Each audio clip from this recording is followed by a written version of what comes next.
Let me just get this going. And it just said okay, and I think we're good to go. So I just want to make sure you guys do see the slide as well. It should be the introduction for the topic of hand today. And it's all about budgeting and why budgeting. So that's what we're going to look to focus on. But let me give my little introduction of who I am. I am George Curbelo, your financial coach.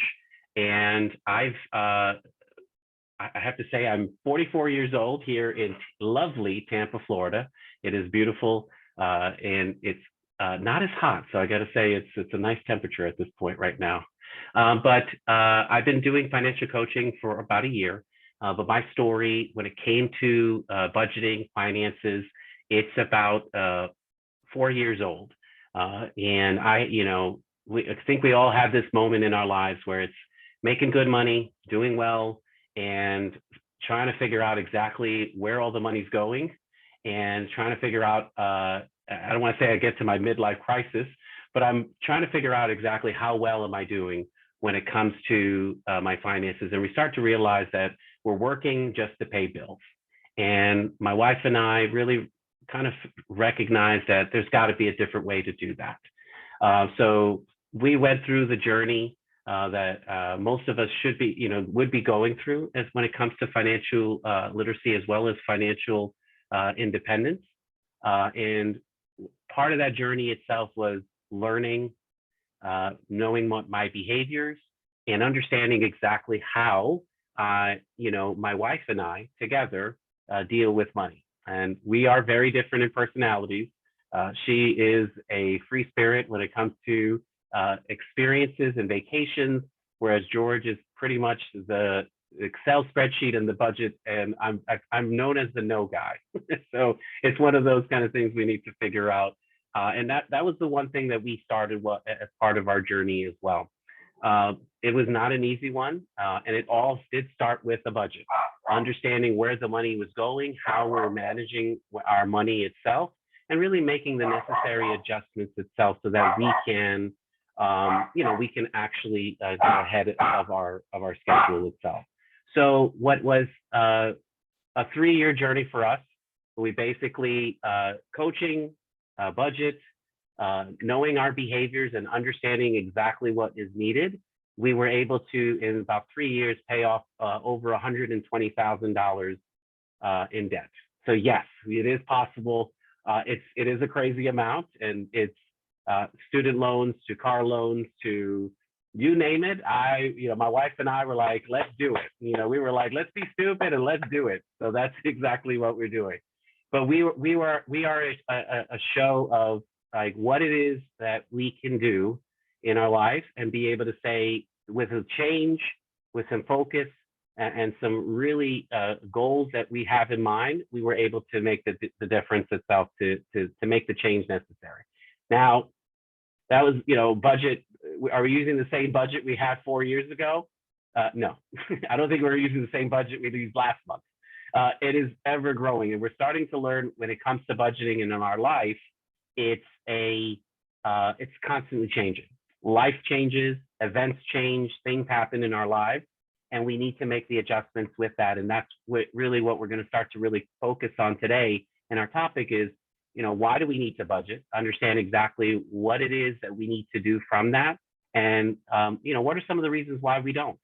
And really understand those kind of things to kind of change some of the trajectory and change our behaviors to be able to say, budgeting is not that bad, even though I'd imagine most of us in the beginning, when we say, let's have a budget, we all kind of look at and say restrictive, or I'm not having fun, or I'm not doing something that I want to do, right? So, or I'm not buying Amazon, whatever comes to mind is usually what we work through.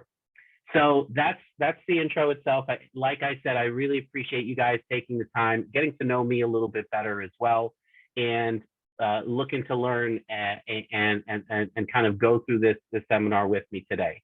Now, like I said, if there's any questions, raise your hand. Don't worry about if there's anything you comments wise, pop it into the chat as well, and we can answer it after each of the slides. Okay. All right. So let's keep it moving. So what's the agenda for today when it comes to budget? So today's our focus is going to be the budget itself, our spending plan. So we're going to learn about, why is it important, understand those kind of things. We're going to understand that why do most people not have one? There's different reasons. We probably have our thought process when it comes to budgeting. Is it good? Is it not good? Do we want to change? Do we want to make it different? So it's one of those kind of things. Let's understand what most people, what are people saying today around this topic? Why doesn't it not work? So different reasons. We're going to understand exactly what that is. And we're going to try to figure out exactly, why is it not working, or why are people struggling when it comes to their budget, their monthly tracking, their spending accounts itself. There's different ways to understand these things. And we just want to understand that it's not just the numbers. It's something that's tied to it. And we'll see, what are some of the reasons why it doesn't work, and why people struggle when it comes to a budget that they may be doing month to month. We're also going to try to figure out, how do we start? Where do we start? So it's not only about why a budget's not working, but we want to understand where are the basics in regards to starting a budget, and where can I start when it comes to that? And then where can I provide some support? So you got to know me in the beginning. I'm also going to give you an understanding of what I can do as a financial coach to be able to help you in your journey. All right. So why is it important to have a budget? Most of us think of a budget as it could be funny wise, like my wife is like, it's just the thing that you use to justify telling me no. So that's one reason itself. But we look at a budget or a spending plan. It's all it is it's a record. It's telling us how much money are we earning income wise, and how much we're spending. The budget itself is there to allow us to really understand what is the flow of money in our household. It's a way to be able to plan on managing your money on a monthly basis. So when we talk about it, that's the definition. That's what it is. But is there something else that the budget itself should allow us to do? We talk about it as I like changing the concept itself, but it's the spending plan. The budget really is just saying I have money. What am I going to do with it? That's what it really is. And we need to understand itself, like, okay, the spending plan, what am I doing with that money? It could be something that's valuable for us when it comes to, like I like the experience, or is it just, getting the debts paid or doing something with that money itself? But all the budget is allowing us to do is be able to understand, where is the money going? But why then is it important to have a budget? So there's different ways that we can look at having a budget. But the biggest thing that we see is the control over our spending. We know where the money is going.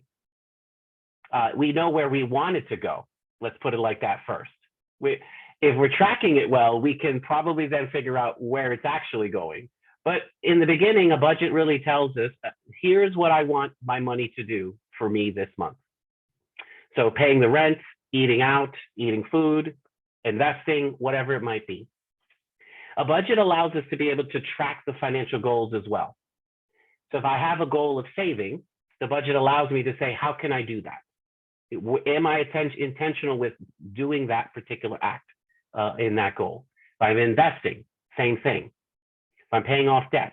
So the budget allows us to be able to put a plan together to be able to accomplish those things that are important to us. The budget can help marriages. How does that work? How does a piece of paper do that? I think most of us, though, when we sit down for a budget meeting or having a conversation about money, depending on where we are in the situation, I know my wife and I in the beginning was like, excuse me, yeah, budget, okay, the conversation's done. We're done for the evening. But a good control and understanding of a budget and what we're spending, and having the communication around that can help, obviously, a marriage out. Most marriages end in divorce, and one of the big reasons that end in divorce is about money. It's either someone spending or not spending, or not saving, or doing something. We talk about financial infidelity when it comes to money as well. Like, we're hiding accounts, we're hiding money. We do these kind of things itself, and that's hurts the marriage.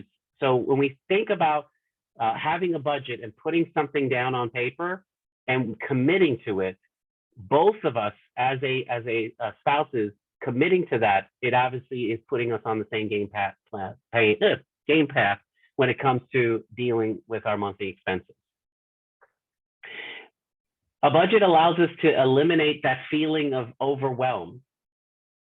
If we're in crisis, if things aren't going so well when it comes to our money, we're not managing our money itself, the easiest thing for us to do is that denial, right? It's, well, if I don't write it on paper, it doesn't exist. If I don't do something with it, it doesn't exist. But that uncertainty puts us in a position where we are, we feel like, is this going to end? When is the ball going to drop? What's going to happen if I don't do something about these kind of things? And most people, when we try to hide those kind of truths, we lose sleep. We're not eating well. We're not doing, it hurts us emotionally and physically when it comes to that. So having a budget doesn't fix those things, but it does give us some light into what we can do to address the issues that we may have when it comes to our finances. The obvious things when it comes to budget, right? For the people who love spreadsheets and tools, keeps us organized. It allows us to kind of like, ooh, there's everything. Here's where it's all my money's at. Here's what I'm going to do with it. And I know my wife is like, I hate the budget. Don't talk to me unless it gives me something at the end of the month. I'm like, we got it. So, but it's one of those kind of things that, as a person who loves being organized, it allows me to be able to say, here's the picture. Here's what we're going to spend. Hey, do we, to my wife, do we need to make any adjustments? Kids are getting older, getting more expensive, I feel, as well. And we need to make adjustments in how we manage our budget as well. So allowing us to have that conversation and have this on a monthly basis really gives us be on the same page of what are we looking to accomplish together in the month of April, and June, and July, and the rest of the year as well. Preparing for emergencies, saving money, getting out of debt, you get the picture. There's so much that the budget can do for us, and that's what we want to put into practice. So it's important to have a budget because we want to know where we're spending our money. Where is all that money going? And not having that in paper. And we know how we're good at memory, right? It's like, oh, no, I spent $400 and we're good. Having it on paper allows us to have intentionality of what I want to do, what am I doing with the money itself, and actually have a game plan. And that's the importance that we have here, okay? Having a plan and having a direction for the money, being intentional. That's what the budget, and that's why it makes it so important, all right? All right. So why don't we have a budget? We've all been in that place. I remember my 18-year-old's like, I don't make enough money. But I talk to 23-year-olds who have rent. And it's like, oh, it's just restrictive. I don't need one. I can remember it here, or I'm good with my money itself. So, we've heard all the, some of the budget excuses and reasons. We've told ourselves this, right? The first one, though, is financial literacy seems to be the biggest issue we have. I talked to my 18-year-old. If dad and mom are not talking about budgets, they don't learn that in school. So a lot of people today, when we talk about a budget itself, they've never learned how to do one. It sounds so trivial, sounds so simple, but yet that seems to be one of the top ones. Most of us also put ourselves in that position. Oh, I don't have enough money, or I don't make enough money, so I don't need one. Right? So that's another thing that we put out there. If you're not a nerd, or when we talk about having the budget, I'm not good at tracking money. I'm just not good at it. I don't know how to do it, and yet if you look at what we do when it comes to budget and dealing with money, it's second grade math, right? Plus and minus. Occasionally you have to do some multiplication, maybe a little division, but we're not talking trigonometry and calculus. It should be simple, and yet these are the reasons we tell ourselves, right? That we've told ourselves. This is what a lot of us put out there. The biggest two when it comes to budgeting is, we talked about marriage and communication. But if our spouses are not on board, that makes it a lot harder as well. I'm on board, I'm doing all of these kind of things, but the partner that I'm working with is like, nope, I'm good, we don't need it. And that makes things a lot harder to instill, good practices when it comes to budgeting, having a spending plan, and doing those kind of things. So I think it's definitely something that we want to keep in mind. Now, the hardest part when it comes to budget is the realization. So if I put it all on paper, it can make us feel bad.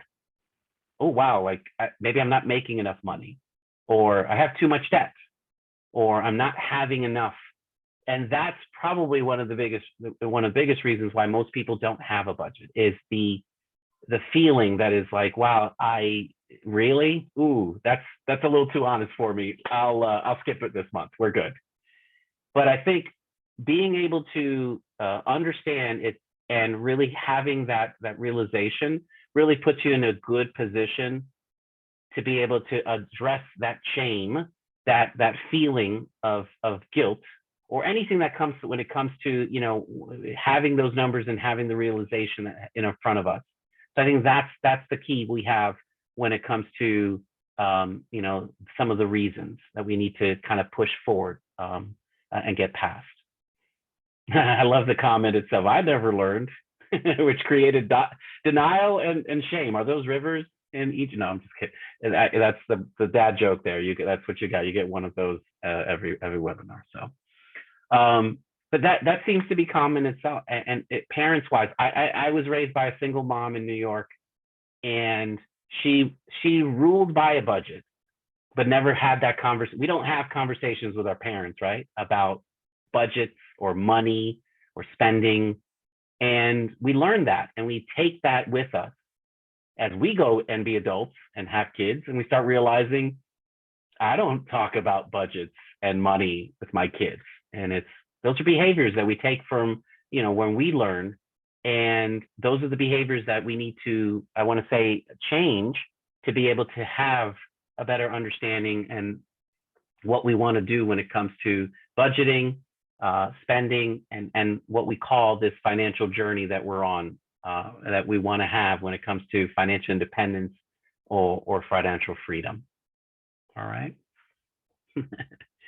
All right. So why doesn't it work? So in the beginning, I remember mine was budgets do take time in the beginning. It's getting it to work, because what I was told on YouTube is you set it and you forget it, right? Like that's all I got to do. You just got to put it in place, get it done, and all of a sudden I have money. And the hard part about budgets and why it works for some people and doesn't work with some people is it takes time. You're not going to get it right the first time. It's going to take time to get something that works for your values, for your lifestyle, for what you're looking for. And sometimes it just comes down to understanding the total incomes, total, what we're doing and how we're managing our money on a monthly basis. So there's different ways that it takes time to be able to build the behaviors and the muscle for that to work. But that seems to be, one of the reasons why it doesn't work for folks. We've been emphasizing a lot, though, like I think they're fun after the year that I went, the first year. But budgets aren't fun and not easy in the sense of, once again, when we create them, they may give us a situation we may not like, we may not be happy with. They're not fun, especially for my free spirits. My wife was like, "Oh my goodness," the eyes rolled, eyes glass. She's like, "Whatever, we're good." But you have to find a way, to be able to say, like, what makes it fun for me is going to be different for my wife. We're two different individuals. But most people, when they're going through this journey, they are, it's not fun to put these kind of things, this information together. We've seen that marriage, again, and the communication, the budgets lead to fights. They can. If, spouses are not on board, if we're not on the same page, if we don't have enough money, the budgets can be a situation in a meeting and a discussion that leads to fights. So it's like, well, how do we avoid fights? Well, we don't do a budget, right? We just equal, carry the one. There you go. I just solved some of my marital fights. But that's the other thing that we feel like, hey, it's not working because we're not having the hard conversations. So that's another thing that that we kind of say, well, it doesn't work for me because of this. Budgets are not the long-term solution for the situation. So once again, set it, forget it. We think it's going to work forever. And we don't realize that it takes time for a budget to work, put into practice, and give us what we need to be able to, I want to say, mold to our financial situation. Life 10 years ago is probably very different for all of us when it comes to our, if we were married or not, if we had kids or not, if the kids were in diapers, and they're not. Well, hopefully they're not now, but that's my kids are a little older as well. But it's life is you're not going to set a budget early on and think that it's going to continue to work the same way. You have to be able to adjust. And people think about it like this. I lost my job 10 years ago. My budget 10 years ago was totally different than what we're doing now. So these are all things that we have to keep in mind when it comes to it. But a lot of us say, well, if, like I said, the moment it doesn't work, I'm done. It doesn't work. It's probably me. It's probably me. It's probably the budget. It's probably the other thing that I noticed too is that technology-wise, they're probably using the wrong budget tool. That also provides some anxiety when it comes to it.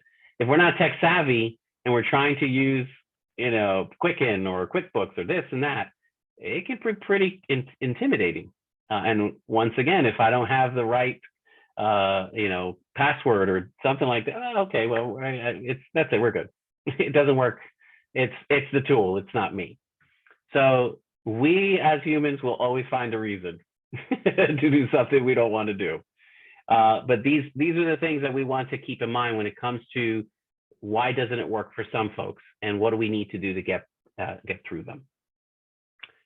So we talked about struggle.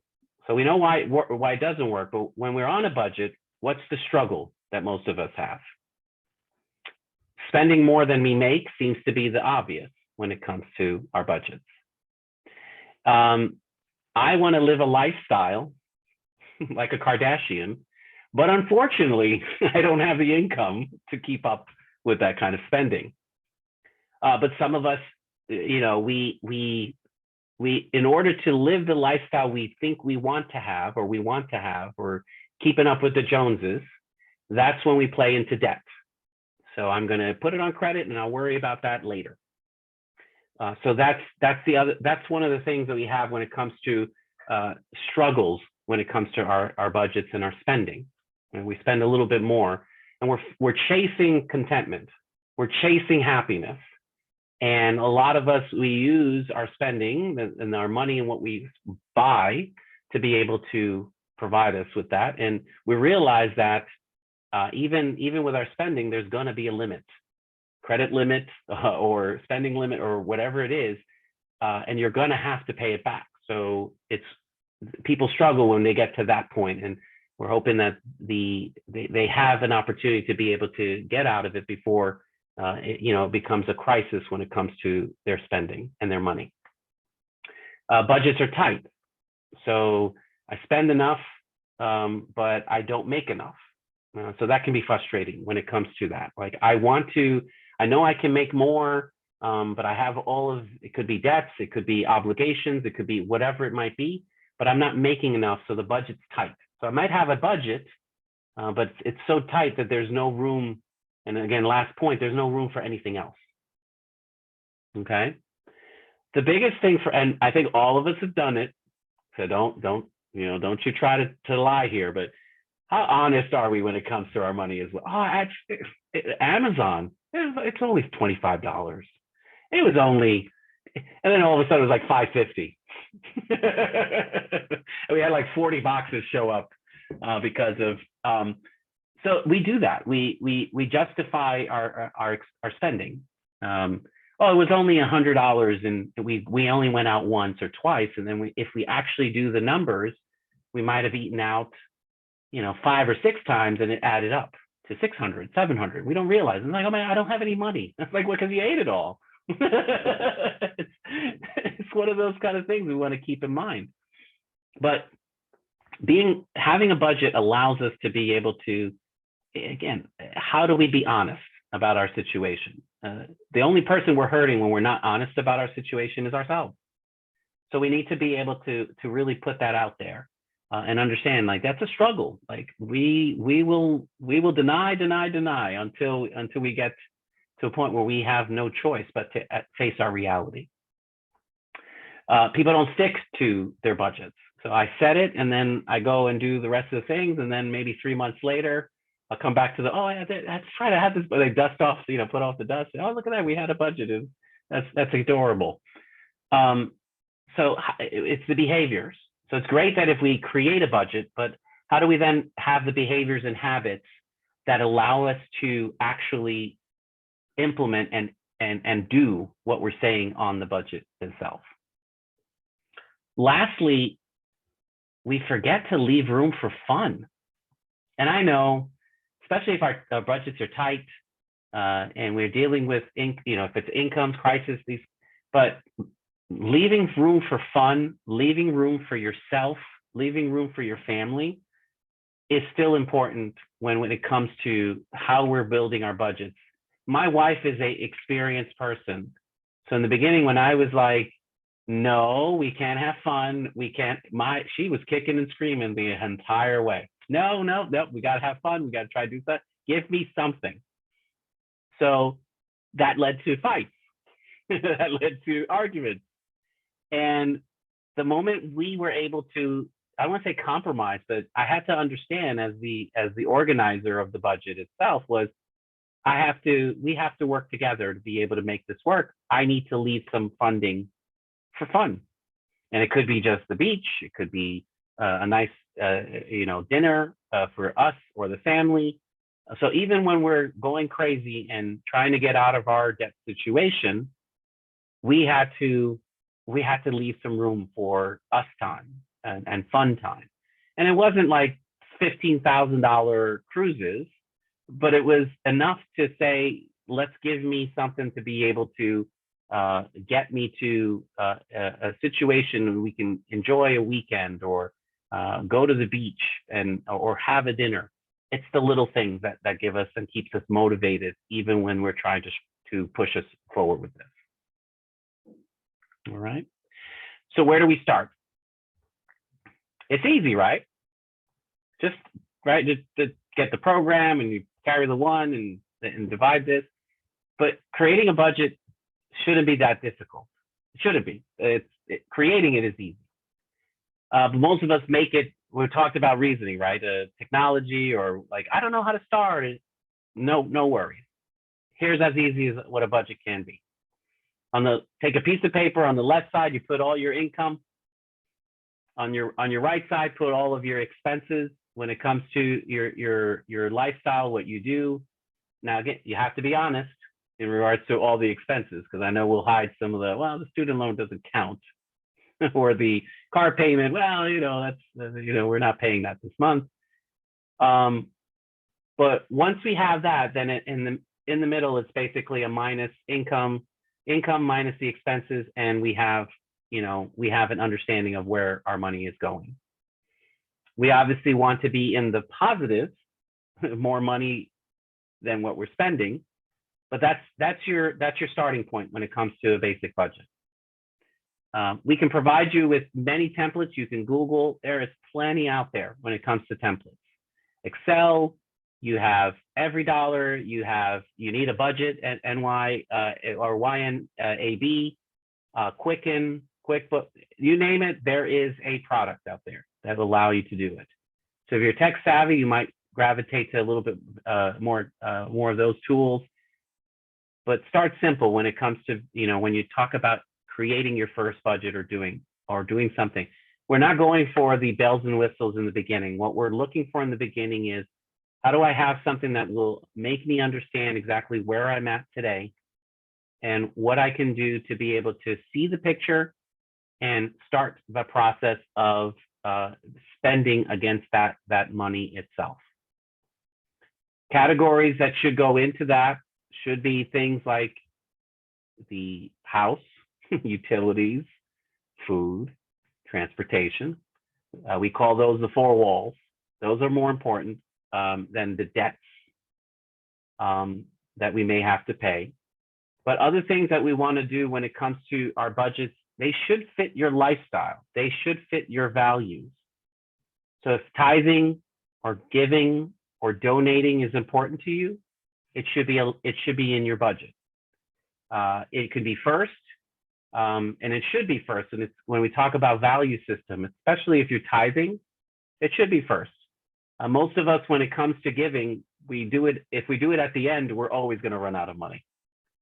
And we need to make sure that whatever's a priority to you when it comes to your spending and the intentionality you have with your spending, you need to make sure that it's high on your list. Now, we talked about listing your expenses. You have your fixed expenses, you have your variable expenses. Fixed are the things that are pretty much going to be set it and forget it every month. Your mortgage, your rent, you have your utilities. Those are pretty fixed. The variable, though, on a monthly basis could be more of the food, gas, things that you may have for kids activities. And a lot of it that comes after that is your debts, your obligations. So the money you already spent, we have to pay it back. So it's one of those kind of things as part of our budget. We need to make sure that that is part of what we're looking to do. But in all of this, we forgot, you might have financial goals that you want to also put as part of your budgets, right? Hey, I want a savings. I need to save for a rainy day. Hey, I'd love to save for my first house or my third house, depending how well you're doing. Save for a car. Any of those kind of things. Invest. Retirement. All of those things have to fit your lifestyle. Things that are important to you, they should fit into your budget.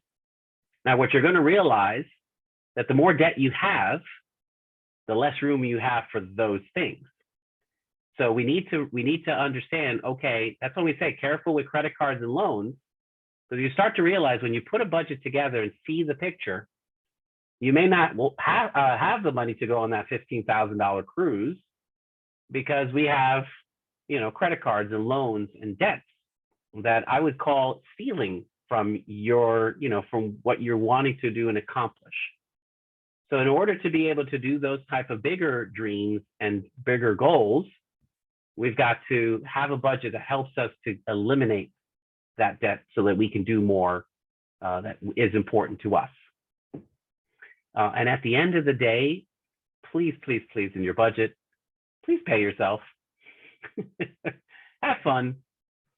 If it's a meal, hey, if you want that coffee and it makes you happy, please put it in the budget and have it there as a line item that you can reward yourself. Because I think most budgets also don't work when we seem to restrict ourselves from actually doing the things that make us happy. So if a dance class is happy, put it in the budget.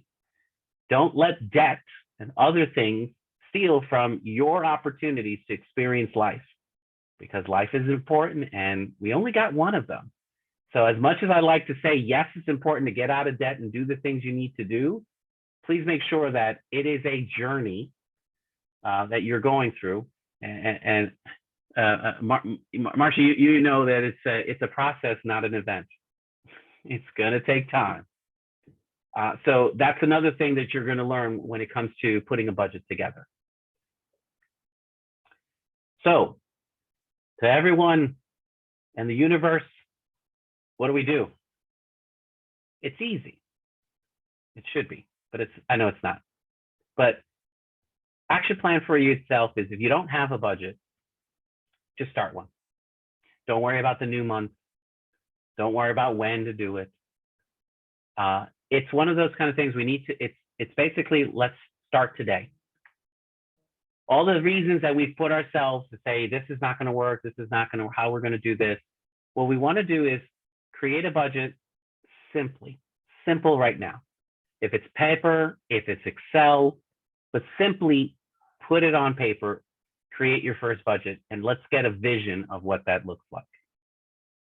Yes, we want to get to a point where you're creating a budget that allows you to say, what am I doing in the month of April? It is great timing, right? End of March, we should be getting ready for, and I know we're all creating our budgets, and we have on our calendars, we're going to have a budget meeting with my spouse about what are we going to spend at the end of the month. Hey, here's how we did in March, and here's what we're getting ready to do in April. I know all of you on the call aren't there, but that's okay. It's everyone else we're trying to remind. But create a budget for next month. Let's start today. If you're not doing it today, that's okay. But let's not get hung up on which tool. Start with pen and paper. Let's start there. And as you start to get comfortable on how to create the budget and seeing that vision, then we can start to figure out which tool will work for us in the future. Right? What are the categories that fit your lifestyle? So we know the things that we need to be able to live day to day: rent, utilities, food, transportation. But we may have things on our budget that are kid activities, gymnastics, swimming. We may have other things that are important to us when it comes to tracking those types of expenses that we need. Put it, if restaurants is going to be a part of that, if food, groceries, gas, I feel like we have to take loans out to get gas today. So if you go to they're accepting loan applications at the pump now. That's what I've been told. So, but we have to adjust for rising prices and just making the adjustments that are necessary there. But the rest of the expenses that we may have, obligations, if it's credit cards and loans, if it's debts, if it's other type of car loans, student loans, anything of that nature, we need to make sure we put that together and see where our money is going. And so that's the starting point. Once we have that, then having the conversation. So it's not just creating the budget, it's then the behavior. What am I doing each day to make sure that I'm on track to what I've planned for the month, to be able to get the rest, to be able to stay on track for the month. So in the beginning, it might be a daily check-in with your spouse, with the actual spreadsheet, with the piece of paper. And what we're trying to do is, on a daily basis, how did I spend? What did I spend? What did I do? What am I planning to spend tomorrow? All we're doing there is building the behavior and the habits necessary so that you're intentionally understanding where the money is going on a daily basis. As we get better at this, I guarantee you're not going to need to do it daily. You may be able to do it once a week. And then you get really good at it, which, I think once a week is a good amount of time, but some folks can do it every 2 weeks. When we get paid, because most of us, if we're on a bi-monthly kind of schedule, every time we get paid, we're sitting down and saying, how did we do? Do we still have, money to, feed the dog? or do we have enough to be able to do the savings or investing in whatever the goal is, whatever it is that we're doing? These are the things that we want to kind of work through. So when we talk about the meeting, I say the accountability partner in your marriage itself, or it's your spouse. That's your accountability partner. You guys are helping each other to be able to understand where things are going and what we need to do to move things forward. So for us to get past budgets don't work for me, or I struggle with those, the reason why they don't work is we don't put the behavior and we don't put them as habits every day to be able to build the muscle necessary to be able to do this consistently and do this over time. So I think that's the important piece when it comes to that. So like I said, writing it down, meeting with your accountability partner. It could be daily, it could be weekly, depending on where you are in your process. And then, of course, each month, you're making adjustments, because we realize that life happens and it doesn't seem to happen, copy paste from month to month. So if there's birthdays, there's an adjustment. Anniversary, I know I have to make sure it's coming in May, so there's an adjustment in the budget period then. So, but these are the things that we need to do. And that's what will make it easier over time. If we make budgeting and tracking our money part of our habits and the behavior we do, just like getting that daily coffee or doing our daily meditation, if we make it part of our routine and what we do, it gets easier when it comes to managing our budgets and managing what we do with the money that's part of that process. All right. All right. So where can I help? I mean, that's you know, at this point, what I'm hoping for is getting some motivation to get you moving forward and doing what's necessary to put a budget together.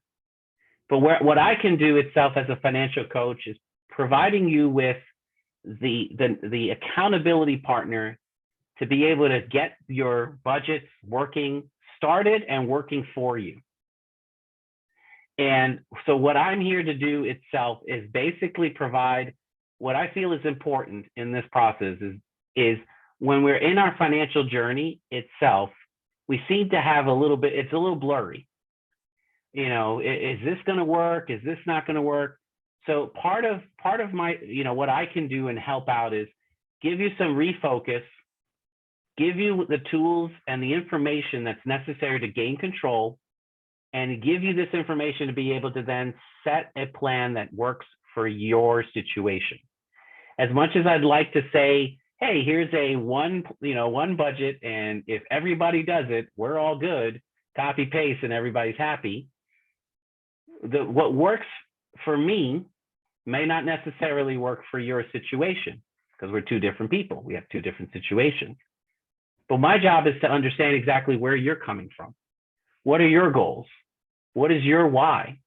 Why are you doing this journey? Why are you looking to create a budget that allows you to do what? That's what myself as a financial coach will help you to be able to understand these kind of things. What are some of the behaviors and some of the habits that have prevented you from actually just putting this and doing this on your own? So all of these things itself is what I can do is help you create and help you set up a budget that works for your situation. But also understand itself, what are the behaviors and habits that are preventing you from being successful and helping you to kind of get us, better habits itself that helps us to, have better spending and saving habits to be able to make the necessary changes to be able to achieve the goals that you're looking for as part of your financial journey.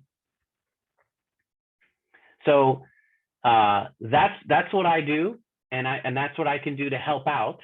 And so if there's any questions or comments that you have specific to that, this is the way you can contact me and reach out. So what you can do is set up some time with me to be able to just get to know each other, understand your situation, and where can I provide some support as a financial coach for you. So what are some of the services that we can look through and we can provide? Obviously, creating a budget is pretty easy, right? Financial literacy, but it's more of what are the habits and behavior needed to be able to achieve the goals that are important to you. So is building a savings, an emergency fund, paying off debt, improving your credit score, whatever is important to you, we can meet to be able to understand exactly where you are today and where you want to be tomorrow.